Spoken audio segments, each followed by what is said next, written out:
పోనీ ఈ 20 నెలల కాలంలో కాంగ్రెస్ పార్టీ ఇచ్చిన సంక్షేమ పథకాలు కావచ్చు, లేదంటే కాంగ్రెస్ పార్టీ అభివృద్ధి పనులు కావచ్చు, అభివృద్ధి పనులు పక్కన పెడితే వాళ్ళని ఎత్తిన గుడ్డేసిన పరిస్థితి కనపడుతుంది.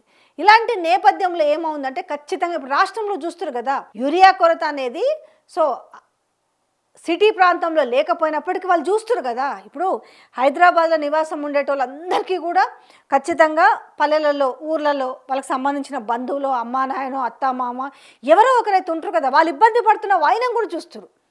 ఇలాంటి నేపథ్యంలో ఏమైందంటే ఇప్పుడు కాంగ్రెస్ పార్టీ అంటేనే తిరస్కరిస్తున్న నేపథ్యంలో 3వ స్థానంలో ఉంది కాంగ్రెస్ పార్టీ. స్థానంలో ఉన్న కాంగ్రెస్ పార్టీని ఎట్లా దీన్ని కనీసం సెకండ్ కన్నా తీసుకురావాలి, కనీసం డిపాజిట్లు కూడా రాకపోతే పరువు పోతుందని చెప్పేసి ఇప్పుడు వాళ్ళు శషబిషలు పడుతున్నారు. నాన్న కింద పడుతున్నారు, మీద పడుతున్నారు, ఏం చేసినా కూడా అయ్యే పరిస్థితి కనపడతలేదు. అందుకే వాళ్ళు రాగం అందుకురు కదా.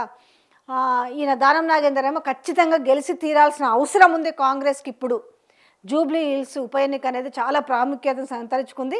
కాంగ్రెస్ పార్టీ గెలిచి తీరాలి అంటుంది. ఎందుకు ప్రాముఖ్యత సంతరించుకుంది అంటే ఆయన మంత్రి పదవి కోసం కూడా ఇప్పుడు ప్రాముఖ్యత సంతరించుకుంది. చలో రేపటి నుంచి మీకు నేను జూబ్లీ హిల్స్ గ్రౌండ్ రిపోర్ట్కి సంబంధించి మీకు ఎవ్రీడే మేము ముందు పెడతాం, మీరే డిసైడ్ చేసుకోవచ్చు జూబ్లీ హిల్స్లో కాంగ్రెస్ పరిస్థితి ఎట్లుంది, లేదంటే బీజేపీ పరిస్థితి ఎట్లుంది, లేదంటే బీఆర్ఎస్ పరిస్థితి ఎట్లుంది అనేది మీకు ప్రతిరోజు కూడా వీడియోలు మేము ముందుకు తీసుకొస్తాం.